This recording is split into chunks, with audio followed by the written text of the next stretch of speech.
A good place to hang a pen on the end of your finger. Terrific. Welcome to Sweet and Sour. We're about to start very shortly. I've got the letters from Lauren. Say hello. Hi. That's Lauren. Thank you. Jess, where are you? Come and say hello. Oh, Jess is still lagging it. Jamie, come and say hello. And Jess, it's our floor manager. Where's Jess? Oh, Jess is still hanging around. What are you doing? She's having lunch. You know what time it is? Never mind. First letter tonight, menacing behaviour and a sincere compliment. A 68-year-old man writes in, who was delivering a very pleasant line, was taken by the younger generation in a manner not really equating to his intention. Second letter tonight, how can I be sure my husband, listen to this, my husband isn't having a sexual affair with my daughter?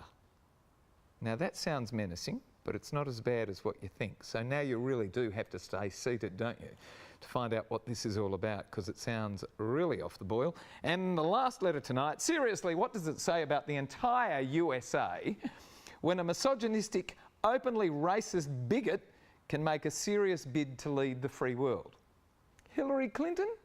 I don't think so. Join us for Sweet and Sour. Don't go away. We'll have all the panellists. See you in a minute. Thank you. Where'd you go? Got a problem, big or small, would a miracle be nice? Our motley crew is back, churning out advice.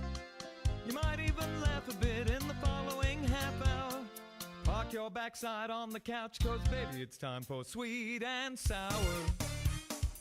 Right here on Sweet and Sour. Awesome. It's time for Sweet and Sour. Is this it? And I'm on. We're in. Welcome to Sweet and Sour. I didn't get that third countdown anyway. Gary Mitchell with you for the next half hour. Welcome to the show. Have I got a terrific lineup of guests for you tonight? Yep. You saw them all last week. Well, they're here back because we had so much fun. Hello, Clinton. Good evening again, mate. I'm going to call you Clinton from now on. Thank you. Thank you, Gary. That is probably for the best. Hello, mate. It's for the best. Good, mate. Thanks for having me back. That's all right. What's happened in this last week? Not a lot. Why not? A few MC gigs coming up, actually. Where? We've got the Hearts Homeless and Abused Animal Rescue Team 80s Disco. Oh. On Friday, the 8th of April. Kimber from 94.5, myself for MC. I love Kimber. Yeah, so it should be and a I love 80s music. Good day. Who doesn't love 80s music? Any chance for me to just dress up as George Michael? I'm there. It's my era. Do you like, Lou, do you like 80s music? Well, you know, Gary, in the 80s I was in television, so I missed out on a whole lot of, like, the 80s music. Was that in the 80s? Well, yeah. But surely it branched over to the 90s, didn't it? Yeah, kicked on into the 90s, but, you know, yeah. So I didn't really listen to a lot of bands and things at that time. Really? Because you were too busy producing it all? Yeah. Making my own show. Wow. How long did the Nissan Cedrics last? Oh, that lasted for about 6 years, but that was from the, late 90s. Was it? That was, yeah, 96 I think we started that. God, you're a... I don't know, You've had a terrific career. Been around. Claire? Gary? You haven't been around on this show for a long time, but you were here last week. 10 years, as we said last week, long time between drinks. How are you? I'm very well, thank you very much. Beautiful in blue. Is that one of your wonderful colours? Well, I guess so. It seems to be a bit of a team colour tonight. Oh, the mayor's got blue on as well. What's going on? Oh, geez, not often I'm on the blue side, I have to say. The blue side over. Nice to have you here too. Yes. You've got red buttons there as well. And there you go. See, always a bit of the red. Always a bit of the red. Always a bit of the red. Yes. Always. Welcome everybody. We're going to go straight into our first letter, and it's. Did you say the title of this? We won't. I liked it. Hello, panel. I'm a 68-year-old male, and I now find that manners and compliments are frowned upon. I was on a plane with my wife recently. I remarked to my wife that our attendant had a very fit and healthy physique and beautiful eyes. Well, I made the mistake of complimenting our attendant on such, and that unfortunately was interpreted as some sort of pick-up line. When my wife walked across to the loos, she was told by the senior cabin attendant that I had offended one of the female staff. My wife, who was with me when I offered the compliment, told the attendant that the compliment was offered on behalf of both of us. My wife was also a flight attendant years ago and continued to say, in her extremely polite manner, that the training offered by the airline to attendants should have been enough for any attendant to be able to identify the difference between menacing behaviour and a sincere compliment. All was not forgiven, and we were both ignored for the remainder of the flight. What has happened? When did simple and sincere compliments become grubby behaviour? What's wrong with the young generation? How did we get to this level of distrust? And it comes to us from Bernard of Cottesloe in Western Australia. Jono, younger generation, older generation, lacking communication. We're not being able to speak to one another. Look, Banana. Yes. Look, I'm going to give you. I'm going to give you a bit of advice, a bit of life advice. I think at 68, no matter what you say, it comes across as sexual harassment. It's just one of those things. But I do agree with you. We all turn into dirty old men, do we? I think that's what. Obviously, that's what the flight attendant has thought. The flight attendant has singled you out. I bet because of your age. Now you potentially could be looking your age, and she thought, my God, that bloke, that sleaze is cracking on to me. I think I'm totally with your wife. The airline should have taught them better when they realise it is a genuine compliment, how to take it and actually assess it differently. I mean, if you're sleazing all over, it's a different matter. Clearly you weren't. There's an overreaction by the flight attendant here, but I'm just surmising that obviously they've taken a look at probably your age, your profile, and they've singled you out going, well, here's a set period of age, that must be he's trying to crack on to me. What a terrible thing for our society to actually sit back and say, if anybody offers you a compliment, he's trying to crack on. Well, that's terrible. to me, that's the what man it was sounds with like. his wife. They both offered the compliment. How do you step back from a misinterpretation, Ken?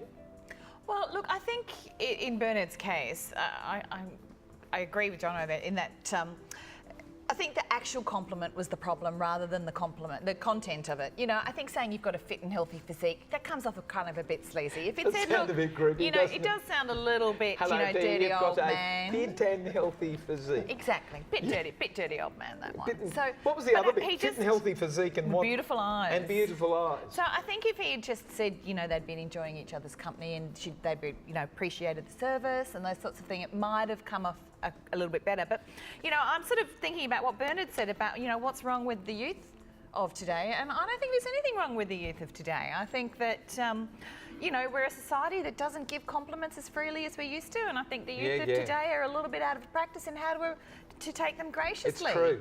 You know, I can't even say good morning to kids who pass my shop without them going. Yeah, I think we should all just practice kindness and practice more compliments and get us all back into the habit of accepting them graciously. I mean, if he slipped her his number, then it's a totally different game. Totally well, different story. that's definitely in the grubby old man Where do you category. draw the line, Lou, between a compliment and a menacing approach? What kind of shop is it? I'm not going to tell you because I'll have everybody knocking on my door. I'll tell you during the break. Okay. Looking forward to that. I think he should have chosen his words a bit more carefully as well, saying fit and healthy. Fit and healthy physique. Physique and beautiful eyes, you know. I mean, you could say, oh, you have beautiful eyes. But old people, he's not really old either. He's only 68. No, I mean, that's, you know, I know. It's middle age nowadays. Just remember he said physique. He didn't say hot ass or anything no, like that. or nice tits. Maybe he should have. Appropriate. Come on, let's You know what? the fact that he's 68, it means he's verging between kind of an old man and not an old man. So it's actually more appropriate. It's more important to be age I reckon he should have said hot ass, and then they would have giggled. Thanks. They would have got it. No, they would have been creeped out. I think it's an overreaction, though. I do. And I think it's really sad that, you know, that she couldn't just be, thank you very much, that's really lovely, or whatever. She had to go and make a drama out of it. Yeah.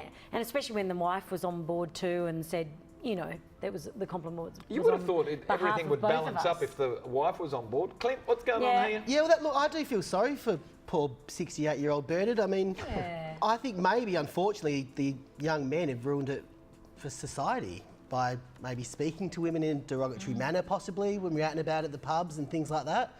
And unfortunately, they'll just take everything as an offensive remark. We've got to step back as a society and start being nice to more and more people. When we come back, we're going to be talking about a really curious affair inside the one family unit.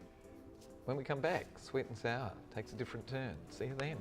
This one's very interesting.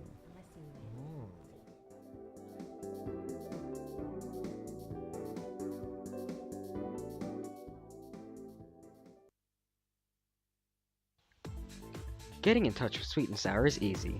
Just head to sweetandsour.net.au to send us a letter. And while you're there, why not check out past episodes? Plus, don't forget to like us on Facebook and follow us on Twitter. And for a behind-the-scenes look at Sweet and Sour, check us out on Instagram. And for every letter writer, we are going to send you to the movies, courtesy of NRC Communications and Natalie Cameron. And the movie we're sending you to this week is Eye in the Sky. Who knows anything about that? It's about a sky, I think, with an eye in it. It's Alan Rickman's last. Oh, is it? Movie. Is Wow. it? Yeah, so it's one to go and see. Yeah, he actually did me another one, too. a voiceover one, which was an animated one. But this is the last one where he's starring in it with Helen Mirren. So it's one to see. Yeah. Natalie, I'll have a ticket. Yeah, no. Here we go. Yeah, are we allowed to win? Well, you are. Send me in a letter and we... Dear Sweet and Sour, let me be blunt. Are you listening? How can I be sure my husband isn't having a sexual affair with my daughter, his stepdaughter? She's a very vivacious 23-year-old, and since she dropped her last boyfriend over a year ago, she's only been interested in spending her non-study time, she's gone back to uni to study law, with her stepdad. He's a lawyer and a good one, and has helped her enormously in her coursework, but I'm not sure if they've crossed the line. I've confronted both individually, and rather than laughing it off, they both became defensive and combative. I may be somewhat paranoid, but this sort of thing has happened in my circle of friends twice. I hope it's not the same people. One ruining a marriage and a good mother-daughter relationship. The other had my girlfriend thrown out of her house by her now ex-hubby and daughter, who are still very much living together as a couple. My daughter and husband of 9 years have always gotten along very well, but they seem to prioritise each other and take coffee with each other all the time. I'm usually left out of the equation. I'd like to think that they would both have good morals, but I'm not so sure anymore and would like some concrete direction in what to do next here, please. I'm almost at my wit's end, and it comes to us from Gay of Bellevue Hills in New South Wales. Clinton, she says she's got mates that this has happened to twice before. May it be a situation where she's paranoid because it's happening around her? She may also need to get some new mates. I think I've seen this episode of Home and Away, actually. I think I've seen it. The vivacious 23-year-old drops her boyfriend, starts having coffee with her stepdad. She's studying law, of course she is, with the friends who the ex-hubby is the daughter, and they're living together as a couple. Good episode. Good episode, Gay. If you're not a writer for them, I'd consider a career change, because you couldn't make this up, surely. Do you think this is in her head, though? I think it's a little bit in her head. And I thought it's around her. Yeah, I think it's a She's little... not sure. It could be completely innocent. And they've growled on her when she said something stupid. And he's been a mentor to her, maybe. That's right. It could be completely innocent. The only way to probably deal with it is just to sit them down both together, and you'll know in your gut as soon as you look at them. Private investigator. Private investigator. Private investigator. Yeah. Put it to bed. Lou, know. is it real? And what happens if it is? I don't know, but you know, I think she's made a mistake by confronting them already individually, Yes. because it's just a bit like, Ick. I don't know, yeah, I don't know. Just to kind of, she's got to find out, I guess. I don't know. But they've both become defensive and combative. But I would too. If somebody accuses me of something ridiculous, I'd just, what? And Don't then, be so ridiculous. as what Especially Claire if was they're saying, serious. private investigator might be the only way, instead of, because if you get them both together, what are they going to do? They're going to be... But you and I, and if so it's you look not at them, you true, know. they're just going to be going, oh my God, you've so lost the plot. He's her how professional embarrassing. mentor. Yeah, I know. She's studying. It's such Law's a a very precarious heavy thing. degree to go through, and he's a top lawyer. Why wouldn't you? Why wouldn't you take that resource there? He's your stepfather. Oh, sorry. Yeah. Claire, what's going on here? What do I think? Well, I think that perhaps they're just having a mutually beneficial platonic relationship, and they're helping each other They've out. always got along well. I think one of the problems that Gay might have is she might be a bit jealous of the coffee dates. She's been left out. Yeah. She's had this experience with her friends. Yeah, I friends just have been think burnt. that she might be getting a bit carried away. Look, I do think a private investigator is taking things to the next level, but if she really wants to be sure and she needs to put her mind at rest, But, you know, maybe she needs to look at her relationship with her husband as well, Yeah, because if strengthen she's that, doing work on that. this, then maybe there's other issues Can you around. teach your daughter good morals? And you're Well, questioning this? Oh, And amazing. is it worth putting your relationship with your daughter at risk for this kind of thing? Silly. Get your facts Paranoid. right. Jono, last word. Oh, wowee, gay, wowee. Honestly, you're basing this on coffee? They want to have coffee together? Wow. Yeah. In all honesty, if somebody proposed this to me, I tell you what, I wouldn't be having coffee with you anymore at all. I think you seriously need to get yourself a little bit of help because there's nothing here that says there's any inclination of an affair whatsoever. And of course, somebody wouldn't simply laugh this matter off, and they should confront you very, very strongly on it. So just you're basing this that they keep you out of coffee. Well, I wonder why they don't want to have coffee with you. Oh, gay. Goodness me. When we come back, I suppose we go from one ad person to the next. Sorry about that, gay. We're going to be talking about Donald Trump. See you soon. Donald Trump! Yes, for president. Agreed? Oh, totally. If at first you don't succeed, skydiving is definitely not for you.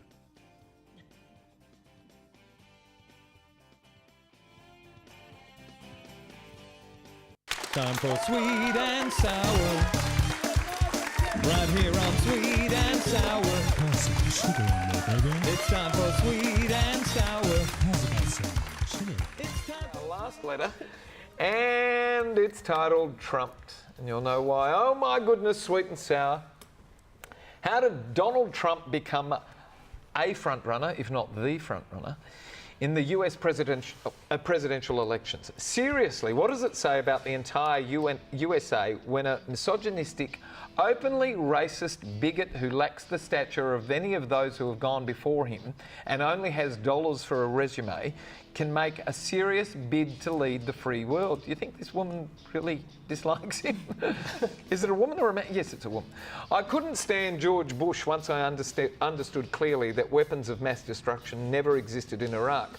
But I would far prefer him to this lunatic. Does the panel think he will be elected to the presidency? Will the same sort of one-dimensional, superficial, media-driven megalomania show up in Australian politics soon? How do we redress this? How dangerous for the world does the panel think the future will be if Trump, or for that matter, any primitive fool of this nature, can become president in future? Emma of Prospect in South Australia writes to us. Claire, you're first on that. Right. Do you like Mr. Trump? No, he's a terribly frightening human being. Frightening? He was frightening. It's an absolutely terrifying prospect. He was a less than appealing creature before. He was in the presidential candidate. Now he's just absolutely appalling. I think America is, you know, they're tired of the establishment and they're thinking that him and his idealistic chat about everyone can get rich quick and we're all going to have a lot of money really soon is winning them over. They're all looking for the American dream. It's a bit frightening. He's got so much hate speak to everything that he says. He hates everybody. Even his opponents. I mean, not just the Ku Klux Klan. Hispanics and Hispanics. he won't disavow the Ku Klux them. Klan. It took him so long to actually say anything against them. I know. even his children don't seem to like him, so I'm not quite sure why Do you America think his does. prospects are real? Or Look, it's America. Anything can happen. They're a frightening race. Sorry. But I think that it's... Could it happen? I think it could happen. Will he actually ever get to the White House? I don't know. I think someone would do something about it before he stepped inside. Jono, Yes. is someone going to do something about it before he gets in there? Well, I think Hillary's on a good wicket if she goes up against Donald Trump. yes, but are there more rational people in the States than irrational people? I think no, Claire says you no. actually got to look at who's left in the race now. You've really got Trump and Cruz. Both of them are complete right-wing lunatics, controlled by the Tea Party in America. Also, we do have one in Australia. He's called Clive Palmer. What a disaster! Should be a huge warning to America. But there's also the power of celebrity, I think, as well in America. Remember, Donald Trump effectively was America's boss on television for over a decade. And he's milking it. He also perception is everything in politics, and it's perceived that he's successful. He's got his name on very big buildings, and he's been in business, a lot of failed businesses, but been in business in just about everything. So people have confidence in him because he's got a lot of bravo. He's tapped into an undercurrent. However, having said that, I don't think he's got a crackers razoo. I think he may get the nomination for the Republican side, but the problem is the Republicans are going to split themselves apart with his nomination. The Democrats in America will unify, and Hillary will come in very comfortably winning the election. Oh, thank God. Clinton, do you see it like that? Well, yeah, look, I mean, like Claire Is there said, anything appealing about Mr. Trump to you? nothing at all. What about his appealing. hairstyle? I don't mind his burnt in hair. I don't mind it. But look, I mean, look, his groundswell is growing every single day. It is scary. Bizarre. You see it on the news. And like John said, the celebrity factor is massive. Massive. Like even today or yesterday, it was on Sunrise, they were interviewing Arnold Schwarzenegger about his film or health product or whatever. The journalist asked a question about his support of Donald Trump. Interview over. Because he knew he was going to get reamed by the reporter saying, "What's the appeal?" No, but Arnold it's just Schwarzenegger is not supporting Donald Trump. I just want to clarify. I thought he was. No, Kasich. Right. Okay. Yes. Well, that makes a bit more sense. But I mean, just he's got Katy Perry. Every day you see a new celebrity. Katy Perry. Yeah. Katy Every Perry's day family you see a is. new celebrity Yeah, giving their support, more celebrity support, more public support. The best thing about it though is The Simpsons actually picked this in 2005. The Simpsons picked it in 2005. Lou, would you vote for I it? did. No way. No way. And, you know, I really do hold some faith that even the American people aren't going to be that stupid to go that wouldn't think far. so. Please. You know, I know, Clint doesn't think so. and I don't mean to be offensive, but I just think, surely not. I refuse to believe he can actually He's very do it good and get media. across the line. Media is about selling How did he get space. this far? How do you get this far I know, if I America... know. He's very watchable. Oh, 'Cause is he? Yeah, because you know what ludicrous thing is he going to say next? It's the whole Oh, it's celebrity not. It's money cringeable, thing. not It's the watchable. celebrity But I support. refuse to believe he can actually go the whole way. For sure. Do everyone. Oh yeah. Do you like this letter to give away the pair of limited edition sunnies courtesy of Along Trees and yeah, I do Aussie Opticals? Yeah, because we're all You talking do? about it. It's very topical. You like this one? Yes. I like this. Good on you, Emma. Clinton, do you like this letter to give away the pair of limited edition sunnies? No, I like courtesy- Pervy Bernard. Pervy Bernard, number one. All right. One for letter one, one for letter three. Okay, Claire. I'm definitely voting for Emma. Emma, she doesn't about like. Trump. Okay, you don't like Mr. Trump. Don't like Mr. Trump, and I don't like Bernard. You don't. I don't like Bernard. He's a dirty old pervert. Bernard Oh, Trump, that's being mean. them. That was a great letter. Pervy. What was it? Very fit and Bernard healthy is kinda physique, slow. Bernard. I think you need to Jono? chat up Yeah, your own look, age. definitely Bernard. I want him with those glasses down at Cottesloe Beach, looking at all the young ladies with their very hot physique and pretty eyes behind his nice, stylish sunglasses. Well, now what? All right, okay, so Gary. it's a tie and it comes to me and I like the pervert. Sorry, Bernard, you're not a pervert at all. You're just, a complimentary misunderstood man. gentleman. You gave a wonderful compliment Gary. to a flight attendant and you called her, what did you say to her? Very she had a hot very physique and fit, sexy eyes. that's it, very fit and healthy physique and beautiful eyes. Yeah, and it wasn't Bernard. creepy at all. Bernard, I think you Was need to it? think about Coming out to age-appropriate Bernard compliments. of Cottesloe in WA, we've got to go. So you're not voting for Mr. Clinton? Mr. Mr. Clinton. I'll vote for me any day. Clinton. Yeah. Of course, you'd vote for the Clintons, wouldn't you? Yeah. There we go. Yes. Who would you vote for if you were over there? Hillary. Yeah, that's One for the a sisterhood bit of a as well. no-brainer. Who would you vote for? I'd be going Hillary. Yeah, Hillary. Yeah, definitely Hillary. She's That's endured interesting. a lot in her life. 4 out of Hillary. 4. And nobody's... What about you?